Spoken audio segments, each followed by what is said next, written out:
Vamos a parar ahí unos minutitos y vamos a revisar las preguntas porque hay varias preguntas. A ver, según recuerda, me dice Juan Carlos Ceballos Aroni, según la norma NTP,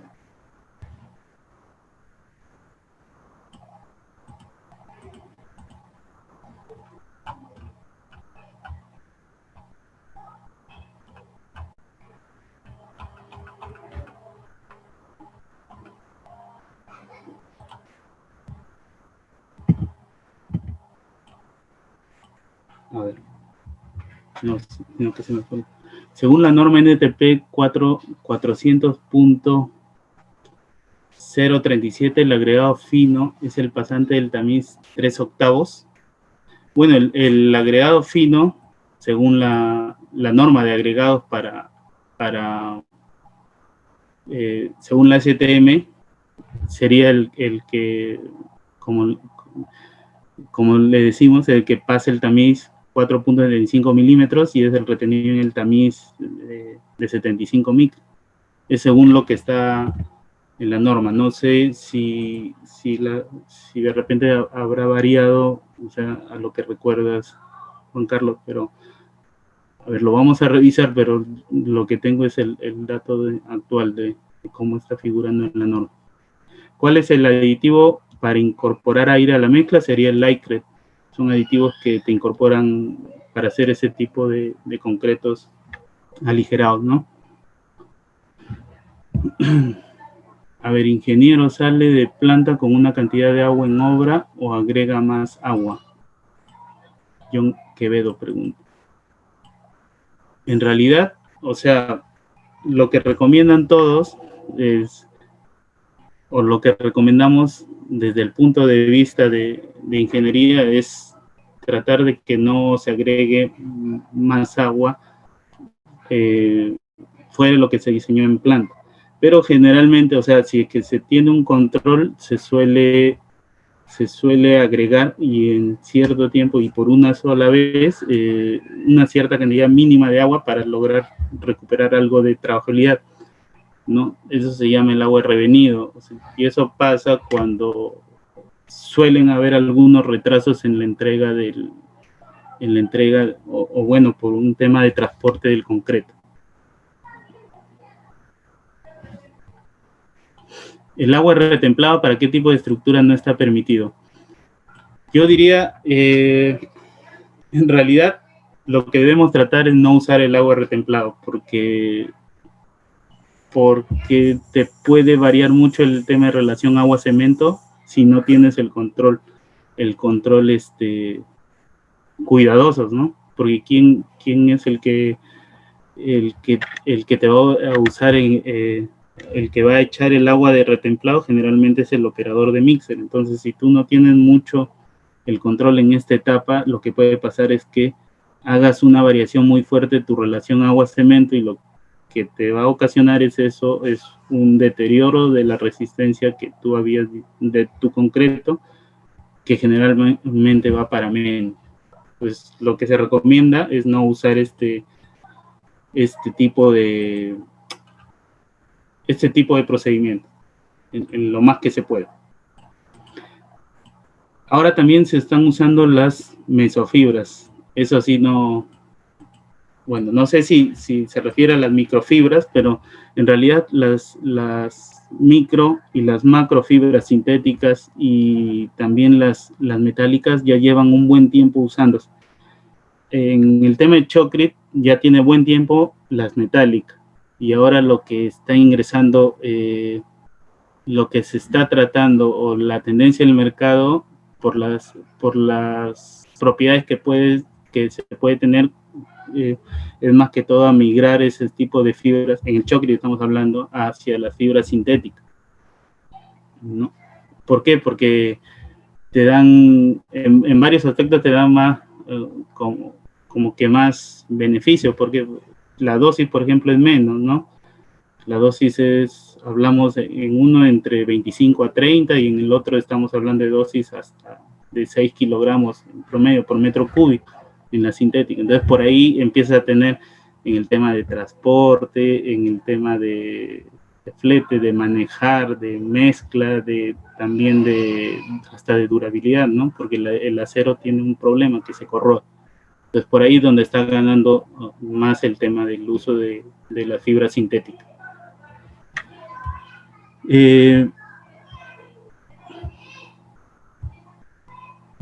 Joel Ramos, buenas noches.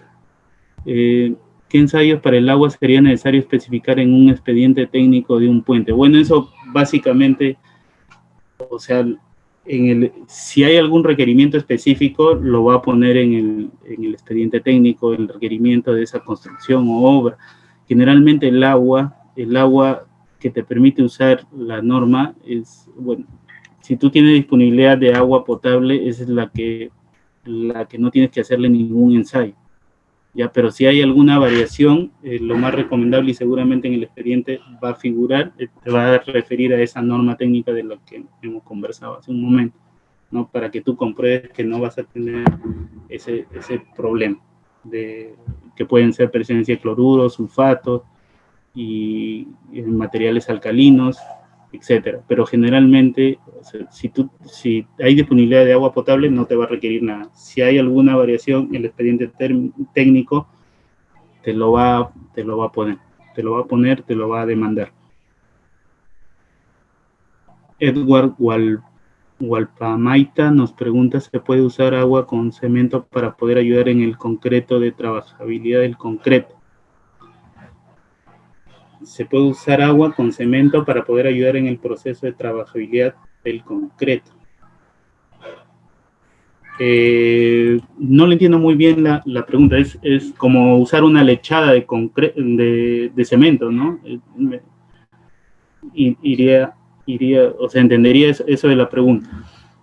Pero en realidad, o sea, si quieres usar agua con cemento para hacer el tema, o sea, de ayudar en la trabajabilidad, para hacer el tema, la función que tiene el agua de revenido, sería lo mismo, estarías ingresando agua a tu diseño y esa agua te modifica tu relación agua-cemento. La idea es, nosotros en la producción de concreto, como lo hemos visto antes, es tratar de que no sea o sea, la cantidad de agua sea lo mínimo posible, que tú uses la mínima cantidad de agua posible. ¿Para qué? Para que no te afecte en las propiedades de estado endurecido del concreto.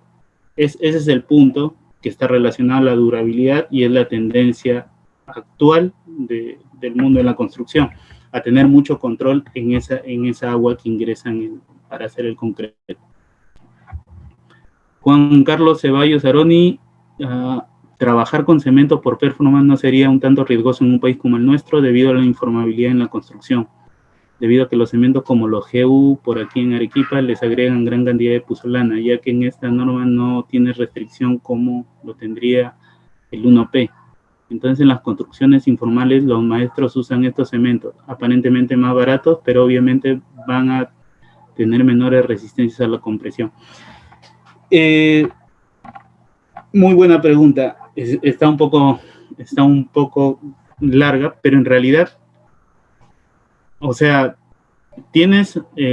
hay sus pros y sus contras de usar los cementos por performance. Tiene también bastante razonamiento lo que nos dice Juan Carlos Ceballos. Bien, los cementos por performance, todos los cementos en Perú cumplen una normativa, ¿ya? Y la cumplen, ya lo vamos a ver en el siguiente módulo. El tema es que, como dice él, hay algunos maestros que usan estos cementos, ¿no? Aparentemente más baratos, nos dice. Sí, hay algunos son más baratos, los cementos por performance, algunos son más caros, también hay que saber eso, ¿ya? Pero el mismo problema que tenemos con estos cementos, también los tenemos con los cementos tipo 1, ¿no? Los cementos Portland. Es decir, o sea, el tema de la construcción informal sí es un tema que lo que más debería tenderse a mi entender sería que no tanto va por el tema del cemento, sino por el tema de buscar a que esa construcción, como decimos, informal, se vuelva más técnica, más formalizada, más como, con mayor ciencia, como hay en otros países, como por ejemplo hablamos Chile, donde hay más controles en el tema de la construcción. Ya, entonces, no le tengamos miedo a los cementos por performance. En realidad los cementos por performance nos dan cosas más, que nos dan, o sea, algunas propiedades que son más beneficiosas en el tema de durabilidad. Vieron con cemento puzolánico hace, en los tiempos de Cristo, bueno, en los primeros años, y esas estructuras, o sea, todavía persisten o todavía se han mantenido en pie. El tema es saber usar técnicamente bien esos materiales. Anthony Guerrero, a ver, nos hace esta pregunta. ¿Se puede usar agua, cemento para reducir la fisuración a edad temprana, ya que generalmente los maestros de obra la aplican generalmente en vaciado de losa? Bueno, esta agua cemento que nos está hablando es el tema del curado. Lo que hacen al echar agua o al echar esta agua cemento, lo que hacen es hacer un curado, asegurarse el curado de la losa de concreto. Entonces, básicamente para eso se usa esa agua, es un proceso de curado que ayuda a proteger a que el concreto, cuando está reaccionando, porque sigue reaccionando hasta más de 28 días, las estructuras siguen reaccionando en las primeras edades, para que no pierdan el agua que necesitan para que reaccionen sus componentes. Básicamente para eso es que se pone agua en el tema de estos vaciados de losa, ¿no? Es para asegurar el curado. Entonces tú puedes echar agua, puedes usar agua cemento, puedes echar un curador químico, hay aditivos, hay materiales que te ayudan a hacer esa función de evitar que el agua del concreto se evapore, ¿no? Y que reaccione como debería reaccionar. Si no hicieran eso, lo que va a pasar es que se va a ir el agua, el concreto no va a tener la suficiente cantidad para reaccionar, y lo que va a pasar es que va a haber un tema de contracción, de fisuras, y va a tener problemas ahí relacionados a esto. ¿Se puede usar o combinar el agua residual del lavado de los mixers con otro tipo de agua? Bueno, eso no podría responder, la verdad, porque no entiendo muy bien en qué se podría usar.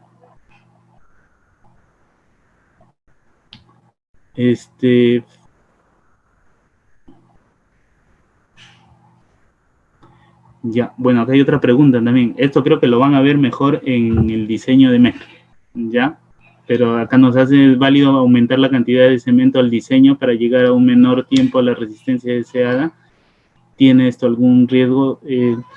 En realidad, o sea, no va por ahí el tema de, más que todo, o sea, si quieres llegar a un menor tiempo a la resistencia deseada, pues el cemento es el material más caro en el concreto. Entonces, hay otras formas de llegar a la resistencia deseada, por ejemplo, usando aditivos para bajar la relación agua-cemento, usar aditivos también que te ayudan a manejar los tiempos de fraguado, acelerar las resistencias, que llegan a ser más económicos. Por eso que el tema de ir a manejar el cemento, o sea, usar más cantidad de cemento, no va a ser por ahí la solución más económica, ¿no? De repente sí puedes llegar a tener más resistencia, pero económicamente de repente no sería muy viable.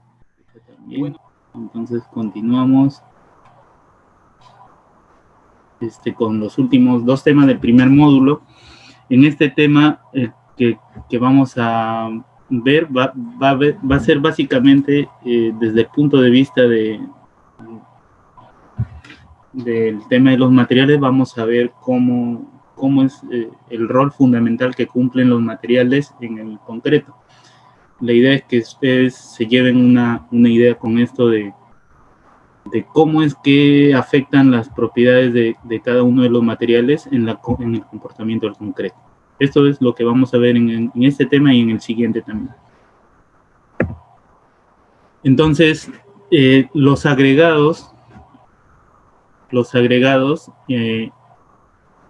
inciden sobre las siguientes propiedades del concreto, ¿no? La masa por unidad de volumen, que es la densidad o el peso unitario, va a estar muy relacionada a los agregados.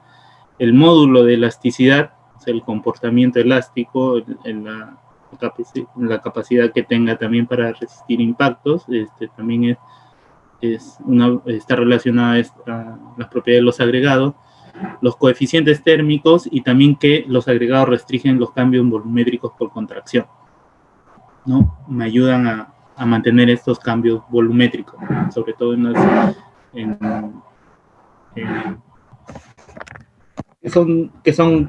los cambios volumétricos son, como le digo, está relacionado al tema ambiental, pues, ¿no? Donde van a estar expuestos las estructuras de concreto. Acá es importante tener en cuenta que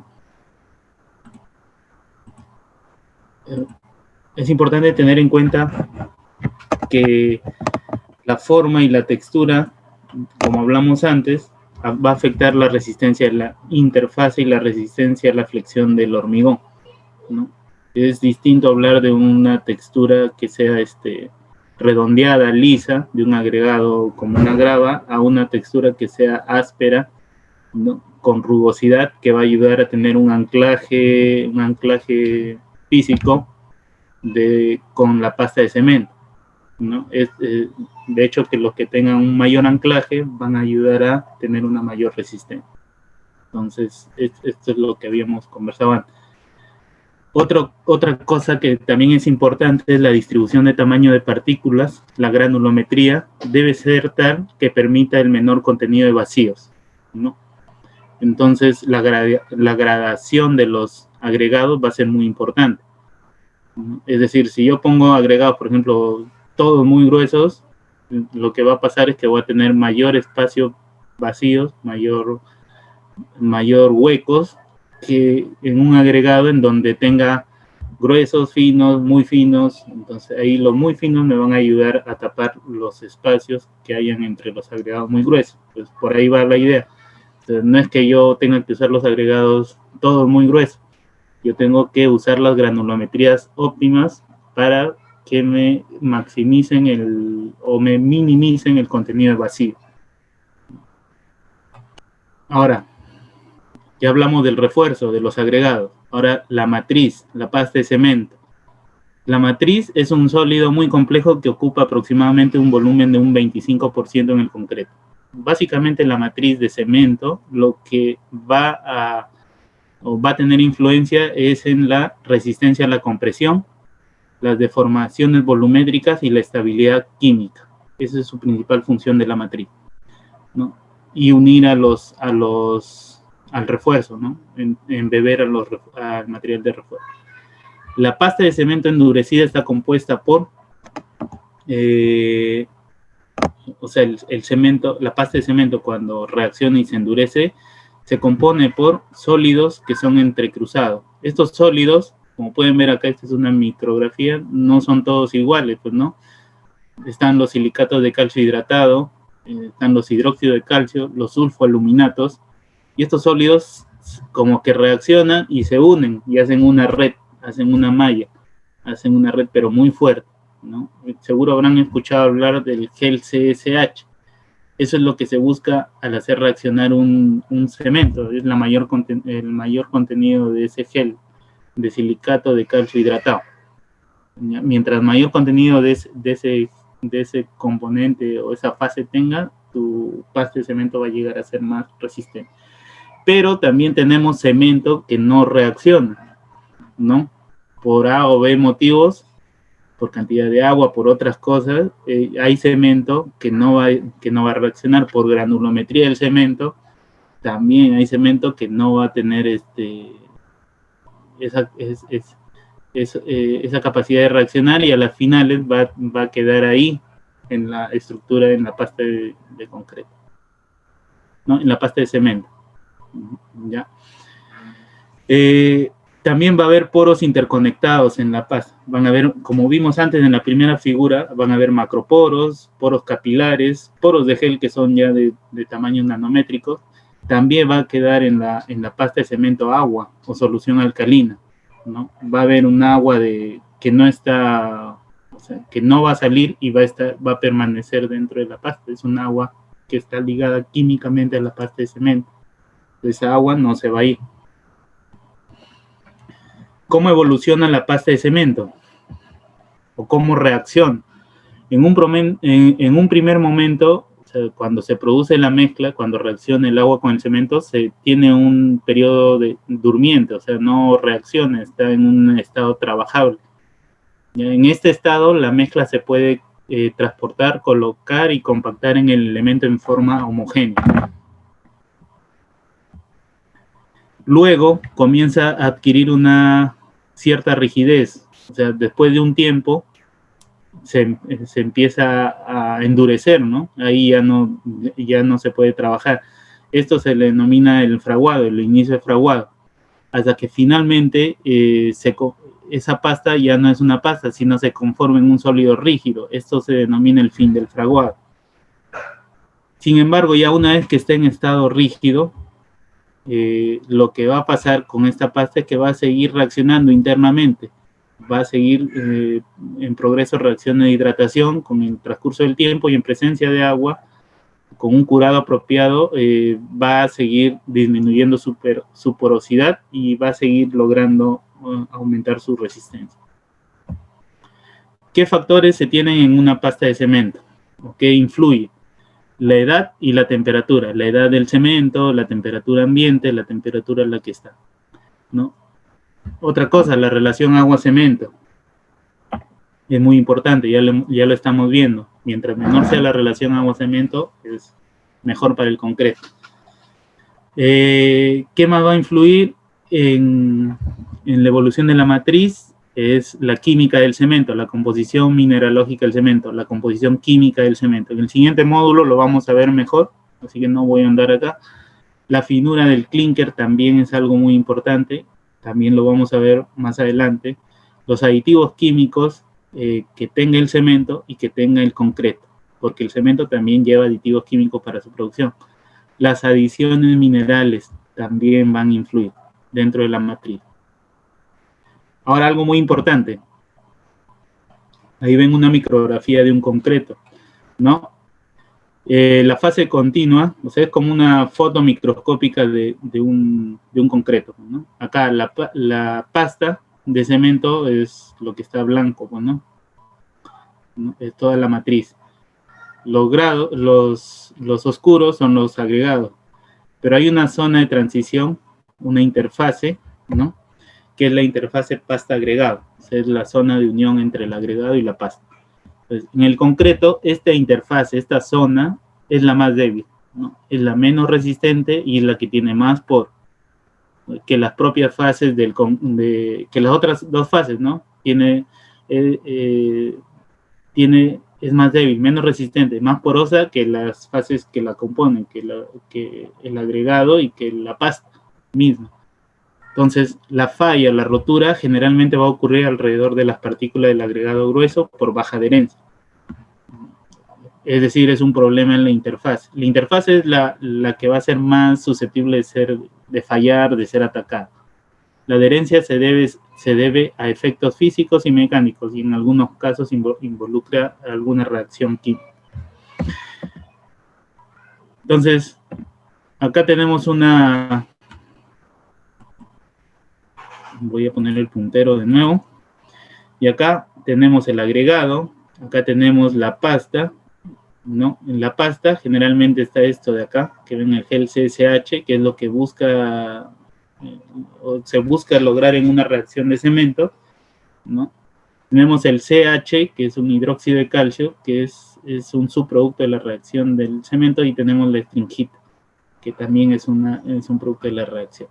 Entonces, en la interfase más tenemos pocos SH, o sea, por eso que es una fase más débil, y tenemos los otros compuestos que son los que no son tan resistentes, son más susceptibles a ser atacados. Por eso decimos que la interfase pasta agregados es la que no es la más susceptible de fallar. Y estas va a depender de las características de las pastas, ya hablamos, relación agua-cemento, grado de hidratación, tipo de cemento, adiciones, todo eso influye. De la característica de los agregados, ¿no? La textura superficial, la porosidad, la composición mineralógica y química de los agregados, y otros fenómenos que causan mayor porosidad o microfisuras en esta zona es la exudación, cambio de temperatura, contracción. Ya, entonces, que nos quede claro que esta fase en realidad es la que, o sea, el punto de unión entre agregado y pasta es la que más debemos tener cuidado, que es la que más va a tender a fallar. Entonces, ¿cómo afectan este rol fundamental de los materiales? ¿No? ¿Cómo afectan en el comportamiento en el concreto? ¿Y qué variables debemos tener en cuenta? Entonces, señores, en el concreto, se debe concebir el comportamiento del concreto como que el resultado de las propiedades individuales de cada una de las fases, que son la pasta de cemento, el agregado, la interfase, o sea, la unión entre estas y cómo entre ellas reaccionan. Entonces, las variables a tener en cuenta en el comportamiento del concreto serían la composición de la fase de pasta, que está muy relacionada al tema del cemento, la forma, tamaño y distribución de tamaño de las partículas, que son los agregados, la orientación y distribución espacial, cómo se distribuyen los agregados dentro del concreto, va a influir, las proporciones entre las fases, ¿no? Las proporciones entre agregado y cemento, las proporciones entre los mismos agregados, grueso y fino, la unión entre la pasta y los agregados. Todo eso va a influir mucho en cómo se va a comportar el concreto, ¿no? Entonces vamos a hablar un poco de las propiedades en estado fresco del concreto. Las propiedades del hormigón o del concreto a temprana edad son las que se desarrollan en las primeras 24 a 48 horas de realizado la mezcla de concreto. Presentan una gran influencia en estas primeras edades, o en estas propiedades en estado fresco. Básicamente la composición de la mezcla, la proporción de los agregados, el diseño de la mezcla, ¿no? La presencia de aditivos y adiciones también va a influir mucho. Las condiciones ambientales, la temperatura, la humedad relativa, el soleamiento, la cantidad de sol, la velocidad del viento, va a influir también en cómo se va a comportar el concreto en las edades iniciales. Es diferente un concreto, por ejemplo, que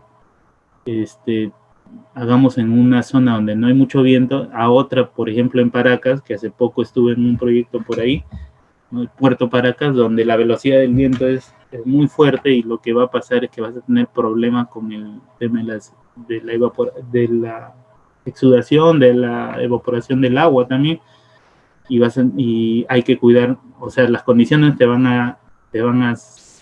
a influir mucho en cómo se va a comportar en concreto y cómo tú debes proteger o qué cuidados debes tener. Los medios y equipos utilizados durante el proceso de elaboración y colocación, el tipo de mezclador que uses, si usas una mezcladora industrial, si usas un trompito, si lo haces a nivel manual, el proceso de colocación, si es bombeado, si se hace pavimentos, una pavimentadora, si es compactado con rodillos, o sea, todo eso influye en las propiedades en estado fresco. Y acá tienen un cuadro donde nos hablan de las primeras 48 horas, ¿no? Por ejemplo, el mezclado se da en los primeros minutos, transporte, generalmente se considera unas 2 horas, bueno, en Lima el tráfico es un poco fuerte, entonces el tema de transporte puede llegar incluso a ser hasta un poco más, ¿no? La colocación, la compactación se considera en un rango en promedio, no es fijo, ¿eh? Colocación y compactación unas 3 horas. La protección y el curado ya se empieza a dar dentro de esas, en las primeras 24 o 48 horas. Entonces, en el mezclado inicia con el contacto agua-cemento, ¿no? Y ya luego de compactado, colocado el concreto, ya durante el proceso de curado, empieza el fraguado y también finaliza el fraguado. Aquí todo este proceso va a tener o sea, va a influir mucho en el tema de la homogeneidad, ¿no? ¿Y qué puede pasar o qué cosas malas nos puede pasar? Es que que puedas tener un mal mezclado, ¿no? Que te ocurra un tema de segregación, que es la separación de fases, ¿no? De las fases que ya hemos hablado, que se separe el agua del agregado, de la pasta de cemento, entonces te va a dar problemas que te va a dar un tema te va a perjudicar la homogeneidad del concreto. Y durante el proceso de protección y curados suele ocurrir un tema de exudación, ¿no? Si es que se hace mal, es un problema que el agua se empieza a evaporar de manera muy rápida. Por eso que tú generalmente en el curado tienes que evitar eso, y como por ahí dijeron en una pregunta, o sea, algunos maestros o usan una capa de agua cemento, o puedes usar curadores químicos para prevenir ese tema de la exudación. ¿Ya? Las propiedades importantes acá, básicamente en el transporte lo que se busca es el tema de la trabajabilidad, ¿no? Transporte, colocación, compactación. Durante la etapa de compactación y protección y curado, la estabilidad volumétrica, ¿no? que más que todo que buscar el tema de minimizar las contracciones, ¿no? Para evitar el tema de fisuramiento, relacionado al tema de fisuramiento. En algunos aspectos también la generación de calor también es algo importante. ¿Por qué? Porque si tú generas mucho calor en una estructura, por ejemplo, que sea muy grande, un concreto masivo o estructura muy grande, y no tienes en cuenta esto, lo que puede pasar es que pierdas muy rápido el agua, entonces igual vas a tener un problema por ahí de fisuración. Y lo que se busca en el proceso, en esta etapa de protección y curado, lo que se va a llegar a tener es que empieza a haber la ganancia de resistencia.